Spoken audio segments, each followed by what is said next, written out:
Hello everyone, welcome back to my video. So KCT ಮತ್ತು ನೀಟ್ದು second ರೌಂಡ್ದು final result announce ಆದ ನಂತರ ನೆಕ್ಸ್ಟ್ ಪ್ರೊಸೀಜರ್ ಏನೇನಿರುತ್ತೆ ಅಂತ ಇನ್ಫಾರ್ಮೇಷನ್ನ ಕೊಟ್ಟಿರ್ತಾರೆ KA ಅದ್ರ ಬಗ್ಗೆ ತಿಳ್ಕೊಳ್ಳೋಣ. ಸೊ ಇವಾಗ ಓನ್ಲಿ UCT ವಿದ್ಯಾರ್ಥಿಗಳಿಗೆ ಅಷ್ಟೇ ನೆಕ್ಸ್ಟ್ ಪ್ರೊಸೀಜರ್ ಬಗ್ಗೆ ಇನ್ಫಾರ್ಮೇಷನ್ನ ಕೊಟ್ಟಿರ್ತಾರೆ. ಬಟ್ UG ನೀಟ್ ಕ್ಯಾಂಡಿಡೇಟ್ಗೆ ನೆಕ್ಸ್ಟ್ ಏನು ಮಾಡೋದಿರುತ್ತೆ ಅಂತ ಇನ್ಫಾರ್ಮೇಷನ್ನ ಕೊಟ್ಟಿಲ್ಲ. ಸೊ MCCದು ಶೆಡ್ಯೂಲ್ ನೋಡಿಕೊಂಡು ಆಮೇಲೆ ನಾವು ಇನ್ಫಾರ್ಮೇಷನ್ನ ಕೊಡ್ತೀವಿ ಅಂತ ಹೇಳಿದರು. ಸೊ ಹಾಗಾಗಿ ಯಾರಾದರೂ ನೀಟ್ ಕ್ಯಾಂಡಿಡೇಟ್ ಇದ್ದರೆ ಅವರು ಸ್ವಲ್ಪ ವೆಯ್ಟ್ ಮಾಡಬೇಕಾಗುತ್ತೆ. ಬಟ್ ಇವಾಗ ಈ ಒಂದು ರೌಂಡಲ್ಲಿ ಯಾರಿಗಾದರೂ UCT ಸೀಟಲ್ಮೆಂಟ್ ಆಗಿದ್ದರೆ, ಅಂದರೆ UCT ಕೋರ್ಸಸ್ದು ಸೀಟಲ್ಮೆಂಟ್ ಆಗಿದ್ದರೆ ಅಂಥವಿದ್ದರೂ ನೆಕ್ಸ್ಟ್ ಏನು ಮಾಡೋದಿರುತ್ತೆ ಅಂತ ಇನ್ಫಾರ್ಮೇಷನ್ನ ಕೊಟ್ಟಿರ್ತಾರೆ. ಸೊ ಇವಾಗ ನಮಗೆ ಸೆಕೆಂಡ್ ರೌಂಡ್ದು ಶೆಡ್ಯೂಲ್ನ ಬಿಟ್ಟಿರ್ತಾರೆ, ಹಾಗೆಯೇ ಕೆಲವು ಇನ್ಸ್ಟ್ರಕ್ಷನ್ನ ಕೊಟ್ಟಿರ್ತಾರೆ. ಸೊ ಈ ಒಂದು ಇನ್ಸ್ಟ್ರಕ್ಷನ್ನಲ್ಲಿ ನಮಗೆ ಚಾಯ್ಸಸ್ ಬಗ್ಗೆ ಇನ್ಫಾರ್ಮೇಷನ್ನ ಕೊಟ್ಟಿರ್ತಾರೆ, ಯಾವ ಚಾಯ್ಸ್ನ ಎಂಟರ್ ಮಾಡಿದ್ರೆ ಏನು ಎಫೆಕ್ಟ್ ಆಗುತ್ತೆ ಹಂಗಂತ. ಆದರೆ ಇವಾಗ ಈ ಒಂದು ರೌಂಡಲ್ಲಿ ಯಾರಿಗಾದ್ರು ಸೀಟಲ್ಮೆಂಟ್ ಆಗಿದೆ ಅವರು ನೆಕ್ಸ್ಟ್ ಏನು ಮಾಡೋದಂತ ಇನ್ಫಾರ್ಮೇಷನ್ನ ಕೊಟ್ಟಿರ್ತಾರೆ ಈ ಒಂದು ಶೆಡ್ಯೂಲಲ್ಲಿ. ಸೊ ಅದ್ರ ಬಗ್ಗೆ ನಾವು ತಿಳ್ಕೊಳ್ಳೋಣ. ಸೊ ಇವಾಗ ನಾವು ಫಸ್ಟ್ಗೆ ಆ ಒಂದು ಶೆಡ್ಯೂಲ್ನ ಡೌನ್ ಮಾಡಿಕೊಂಡು ಕರೆಕ್ಟಾಗಿ ನೀಟಾಗಿ ಓದ್ಕೊಳ್ಳಿ ಏನು ಇನ್ಫಾರ್ಮೇಷನ್ನ ಕೊಟ್ಟಿರ್ತಾನೆ ಅಂತ. ಸೊ ಈ ಒಂದು ಶೆಡ್ಯೂಲ್ ಓನ್ಲಿ ಅಪ್ಲಿಕೇಬಲ್ ಆಗೋದು ಇಂಜಿನಿಯರಿಂಗ್ ಆಗಿರ್ಬೋದು, ಆರ್ಕಿಟೆಕ್ಚರ್, ಯೋಗ ಮತ್ತು naturopathy, BSc nursing, B pharma ಮತ್ತು pharmacies courses, veterinary, agriculture, horticulture ಈ ಥರ ಎಲ್ಲ ಕೋರ್ಸಸ್ ಬರುತ್ತೆ. ಇದರಲ್ಲಿ BPO, BPT ಕೋರ್ಸಸ್ ಆಗಿರ್ಬೋದು ಮತ್ತು ಅಲೈಡ್ ಹೆಲ್ತ್ ಕೋರ್ಸಸ್ ಆಗಿರ್ಬೋದು. ಸೊ ಈ ಒಂದು ಕೋರ್ಸಸ್ ಯಾರಿಗಾದ್ರೂ ಅಲೌಟ್ ಆಗಿದ್ದರೆ ಅಂಥ ವಿದ್ಯಾರ್ಥಿಗಳಿಗೆ ಅಷ್ಟೇ ಈ ಒಂದು ಶೆಡ್ಯೂಲ್ ಅಪ್ಲಿಕೇಬಲ್ ಆಗುತ್ತೆ. ಬಟ್ ನೀಟ್ ವಿದ್ಯಾರ್ಥಿಗಳಿಗೆ ಇದು ಅಪ್ಲಿಕೇಬಲ್ ಆಗಲ್ಲ. ಸೊ ಇವಾಗ ನಾವು ಇದ್ರ ಬಗ್ಗೆ ಇನ್ಫಾರ್ಮೇಷನ್ನ ತಿಳ್ಕೋದಾದರೆ, ಸೊ ಇವಾಗ ನಮಗೆ ಚಾಯ್ಸ್ ಎಂಟ್ರಿ ಮಾಡೋಕ್ಕೆ 30ನೇ ತಾರೀಕು 6 ಗಂಟೆಯಿಂದ 2ನೇ ತಾರೀಕು 1 ಗಂಟೆವರೆಗೆ ಟೈಮಿಂಗನ್ನ ಕೊಟ್ಟಿರ್ತಾರೆ. ಸೊ ಇದರಲ್ಲೇ ನೀವು ಚಾಯ್ಸ್ ಎಂಟ್ರಿನ ಮಾಡಿ ಮುಗಿಸ್ಬೇಕಾಗುತ್ತೆ. ಮತ್ತು ಹಾಗೆಯೇ ಇವಾಗ ಚಾಯ್ಸ್ 1 ಮತ್ತು ಚಾಯ್ಸ್ 2 ಎಂಟ್ರ್ ಮಾಡಿದ ಕ್ಯಾಂಡಿಡೇಟ್ ಫುಲ್ ಫೀನ ಪೇ ಮಾಡಬೇಕಾಗುತ್ತೆ. ಅಂದರೆ ಇವಾಗ ನಿಮಗೆ ಯಾವ ಸೀಟಲ್ಮೆಂಟ್ ಆಗಿರುತ್ತೆ ಮತ್ತು ಆ ಒಂದು ಕಾಲೇಜ್ದು ಎಷ್ಟು ಫೀಸ್ ಇರುತ್ತೆ ಆ ಫುಲ್ ಅಮೌಂಟ್ನ ನೀವು ಪೇ ಮಾಡಲೇಬೇಕಾಗುತ್ತೆ. ಸೊ ಇದಕ್ಕೆ ನಮಗೆ 30ನೇ ತಾರೀಕಿಂದ 2ನೇ ತಾರೀಕಿನವರೆಗೆ ಅವಕಾಶ ಕೊಟ್ಟಿರ್ತಾರೆ. ಹಾಗೆಯೇ ನೆಕ್ಸ್ಟ್ ಬಂದುಬಿಟ್ಟು ಕಾಯಿನ್ ಡಿಪಾಸಿಟ್ನ ಮಾಡಬೇಕಾಗುತ್ತೆ. ಇವಾಗ ಯಾರಾದರೂ ಇದ್ದು ಈ ಒಂದು ರೌಂಡಲ್ಲಿ ಚಾಯ್ಸ್ 3ನ ಎಂಟರ್ ಮಾಡ್ತಾರೆ ಅಂತ ಹೇಳಿದರೆ ಅವರು 10,000 ಅಮೌಂಟ್ನ ಕಾಯಿನ್ ಡಿಪಾಸಿಟ್ ಆಗಿ ನೀವು ಪೇ ಮಾಡಬೇಕಾಗುತ್ತೆ. ಸೊ ಇದಕ್ಕೆ ನಮಗೆ ಸೇಮ್ ಡೇಟ್ನ ಕೊಟ್ಟಿರ್ತಾರೆ, 2ನೇ ತಾರೀಕಿನವರೆಗೆ ಅವಕಾಶ ಕೊಟ್ಟಿರ್ತಾರೆ. ಹಾಗೆಯೇ ಇವಾಗ ಯಾರಾದರೂ ಚಾಯ್ಸ್ 1ನೇ ಎಂಟ್ರ್ ಮಾಡಿದರೆ ಅವರು ಫಸ್ಟಿಗೆ ಚಾಯ್ಸ್ 1ನೇ ಎಂಟ್ರ್ ಮಾಡಿಬಿಟ್ಟು ಫೀನೇ ಪೇ ಮಾಡಬೇಕಾಗುತ್ತೆ. ಫೀನೇ ಪೇ ಮಾಡಿ ಆದ ನಂತರ ಅವರು ಕನ್ಫರ್ಮೇಷನ್ ಸ್ಲಿಪ್ನ ಡೌನ್ ಮಾಡ್ಕೋಬೇಕಾಗುತ್ತೆ. ಸೊ ಅದೆಲ್ಲ ಇನ್ಫಾರ್ಮೇಷನ್ ನಿಮಗೆ ಅಲ್ಲೇ ಸಿಗುತ್ತೆ. ಇದೆಲ್ಲ ಇರೋದು ಓನ್ಲಿ ಚಾಯ್ಸ್ 1 ಕ್ಯಾಂಡಿಡೇಟ್ಗೆ ಅಷ್ಟೇ ಇರುತ್ತೆ. ಸೊ ಇದಕ್ಕೆ ನಮಗೆ 3ನೇ ತಾರೀಕಿನವರೆಗೆ ಅವಕಾಶ ಕೊಟ್ಟಿರ್ತಾರೆ. ಅಂದರೆ ಇವಾಗ ನೀವು ಇದೆಲ್ಲ ಕೆಲಸನ ಇವಾಗಿಂದನೇ ಸ್ಟಾರ್ಟ್ ಮಾಡ್ಬೋದು. ಬಟ್ ನಮಗೆ ಲಾಸ್ಟ್ ಡೇಟ್ ಇರೋದು 3ನೇ ತಾರೀಕು ಲಾಸ್ಟ್ ಡೇಟ್ ಆಗಿರುತ್ತೆ.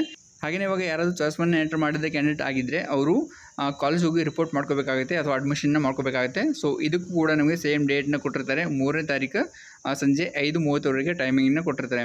ಸೊ ನೀವು ಕಾಲೇಜಿಗೆ ಹೋಗಬೇಕಾದ್ರೆ ಎಲ್ಲ ಒರಿಜಿನಲ್ ಡಾಕ್ಯುಮೆಂಟ್ನ ತೊಗೊಂಡು ಹೋಗಬೇಕಾಗುತ್ತೆ ಮತ್ತು 2 ಸೆಟ್ ಜೆರಾಕ್ಸ್ನ ತೊಗೊಂಡು ಹೋಗಬೇಕಾಗುತ್ತೆ. ಸೊ ಇವಾಗ ಚಾಯ್ಸ್ 1ನೇ ಎಂಟರ್ ಮಾಡಿದ ಕ್ಯಾಂಡಿಡೇಟ್ಗೆ ಇಷ್ಟೇ ಇಂಪಾರ್ಟೆಂಟ್ ಇನ್ಫಾರ್ಮೇಷನ್ ಆಗಿರುತ್ತೆ. ಸೊ ಅವರು ಫಸ್ಟಿಗೆ ಇವಾಗ ಹಳೆ ಲಿಂಕ್ ಆಗಿರ್ಬೋದು ಅಥವಾ ಹೊಸ ಲಿಂಕ್ನ ಬಿಡ್ತಾರೆ KA ವೆಬ್ಸೈಟಲ್ಲಿ ಚಾಯ್ಸ್ನ ಎಂಟರ್ ಮಾಡೋಕ್ಕೆ. ಸೊ ಹೊಸ ಲಿಂಕ್ ಬಿಟ್ಟರೆ ಏನೂ ತೊಂದರೆ ಇಲ್ಲ. ಬಟ್ ಹೊಸ ಲಿಂಕ್ ಬಿಟ್ಟಿಲ್ಲ ಅಂತ ಹೇಳಿದರೆ ಹಳೆ ಲಿಂಕ್ನ ಯೂಸ್ ಮಾಡ್ಕೊಂಡು ನೀವು ಲಾಗಿನ್ ಆಗಿ ಚಾಯ್ಸ್ ಎಂಟ್ರಿನ ಮಾಡ್ಬೋದು. ಸೊ ಆಲ್ಮೋಸ್ಟ್ ಬಿಡ್ತಾರೆ. ಬಟ್ ಒಂದು ವೇಳೆ ಬಿಡಲಿಲ್ಲ ಅಂದರೂ ಕೂಡ ನೀವು ಅದಕ್ಕೋಸ್ಕರ ವೆಯ್ಟ್ ಮಾಡೋದು ಬೇಕಾಗಿಲ್ಲ. ಯಾಕಂತ ಹೇಳಿದರೆ ನಮ್ಮ ಹತ್ರ ಟೈಮ್ ಜಾಸ್ತಿ ಇಲ್ಲ. ಸೊ ಫಸ್ಟಿಗೆ ನೀವು ಚಾಯ್ಸ್ 1ನೇ ಎಂಟರ್ ಮಾಡಿ, ಅದಾಂತರ ಫೀನೇ ಪೇ ಮಾಡಿ, ಅದಾಂತರ ಕನ್ಫರ್ಮೇಷನ್ ಸ್ಲಿಪ್ನ ಡೌನ್ ಮಾಡ್ಕೊಳ್ಳಿ. ಅದಾಂತರ ನೀವು ಎಲ್ಲ ಒರಿಜಿನಲ್ ಡಾಕ್ಯುಮೆಂಟ್ನ ತೊಗೊಂಡೋಗಿ ಅಡ್ಮಿಷನ್ ಮಾಡ್ಕೊಂಡು ಬರೋದಿರುತ್ತೆ. ಸೊ ಇಷ್ಟೇ ಇನ್ಫಾರ್ಮೇಷನ್ ಆಗಿರುತ್ತೆ ಚಾಯ್ಸ್ 1ನೇ ಎಂಟರ್ ಮಾಡಿದ ಕ್ಯಾಂಡಿಡೇಟ್ಗೆ.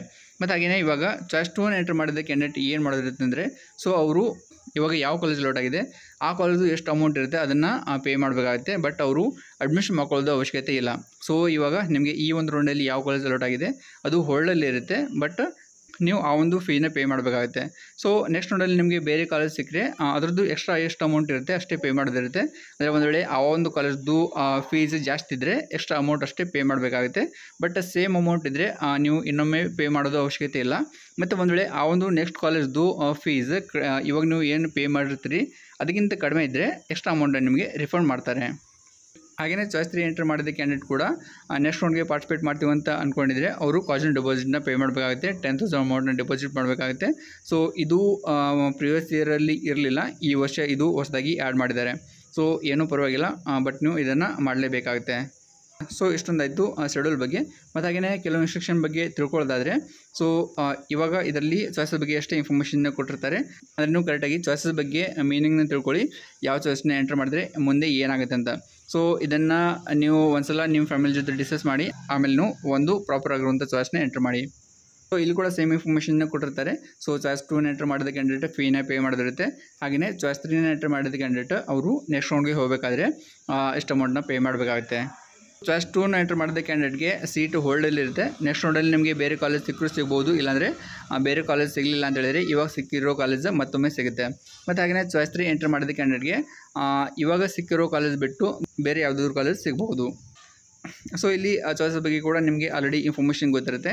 ಸೊ ಇವಾಗ ಯಾರಾದರೂ ಚಾಯ್ಸ್ 1 ಎಂಟರ್ ಮಾಡ್ತಾ ಅಂದರೆ ಅವರು ನೆಕ್ಸ್ಟ್ ರೌಂಡಲ್ಲಿ ಪಾರ್ಟಿಸಿಪೇಟ್ ಮಾಡೋಕ್ಕೆ ಅವಕಾಶ ಇಲ್ಲ, ಅವರು ಇವಾಗಲೇ ಅಡ್ಮಿಷನ್ ಮಾಡ್ಕೊಂಬರೋದಿರುತ್ತೆ. ಸೊ ಏನೇನು ಪ್ರೊಸೀಜರ್ ಇರುತ್ತೆ ಅಂತ ಆಲ್ರೆಡಿ ನಾನು ತಿಳಿಸಿದ್ದೀನಿ ನಿಮಗೆ. ಮತ್ತು ಹಾಗೆಯೇ ಇವಾಗ ಚಾಯ್ಸ್ 2ನ ಯಾರಾದರೂ ಎಂಟರ್ ಮಾಡ್ತಾರೆ ಅಂದರೆ ಅವರು ಜಸ್ಟ್ ಫೀನೇ ಪೇ ಮಾಡೋದಿರುತ್ತೆ.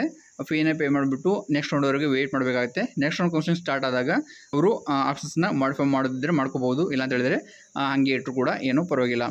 ಮತ್ತು ಹಾಗೆಯೇ ಚಾಯ್ಸ್ 3 ಎಂಟರ್ ಮಾಡೋದು ಕ್ಯಾಂಡಿಡೇಟ್. ಸೊ ಇವರು ಜಸ್ಟ್ ಕಾಲೇಜಿನ ಡೆಪಾಸಿಟ್ನ ಪೇ ಮಾಡೋದಿರುತ್ತೆ. ಮತ್ತು ಇವಾಗ ಸಿಕ್ಕಿರೋ ಕಾಲೇಜ್ ನಿಮಗೆ ಮತ್ತೆ ನೆಕ್ಸ್ಟ್ ರೌಂಡಲ್ಲಿ ಸಿಗಲ್ಲ. ಸೊ ಇಂಥವರು ಕೂಡ ಇವಾಗ ಅಡ್ಮಿಷನ್ ಮಾಡ್ಕೊಳ್ಳೋದು ಅವಶ್ಯಕತೆ ಇಲ್ಲ, ನೆಕ್ಸ್ಟ್ ರೌಂಡ್ವರೆಗೆ ವೆಯ್ಟ್ ಮಾಡೋದಿರುತ್ತೆ. ಮತ್ತು ಹಾಗೆಯೇ ಇವಾಗ ಯಾರಾದರೂ ಚಾಯ್ಸ್ 4ನ ಎಂಟರ್ ಮಾಡ್ತಾರೆ ಅಂದರೆ ಅವರು KCET ಕೌನ್ಸಿಲಿಂಗಿಂದ ಎಕ್ಸಿಟ್ ಆಗ್ತಾರೆ. ನೆಕ್ಸ್ಟ್ ರೌಂಡಲ್ಲಿ ಕೂಡ ಇವರು ಪಾರ್ಟಿಸಿಪೇಟ್ ಮಾಡೋಕ್ಕೆ ಅವಕಾಶ ಇಲ್ಲ.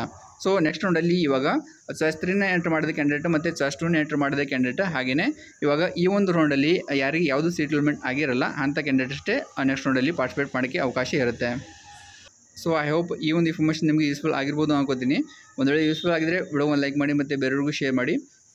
ಹಾಗೆಯೇ ಏನಾದ್ರು ಡೌಟ್ ಇದನ್ನು ಕಮೆಂಟ್ ಬಾಕ್ಸಲ್ಲಿ ಕೇಳ್ಬೋದು. ಮತ್ತು ಹಾಗೆಯೇ ಈ ಒಂದು ರೌಂಡಲ್ಲಿ ಯಾವ ಕಾಲೇಜ್ ಸಿಕ್ಕಿದೆ ಅಂತ ಕಮೆಂಟ್ ಬಾಕ್ಸಲ್ಲಿ ತಿಳಿಸಿ.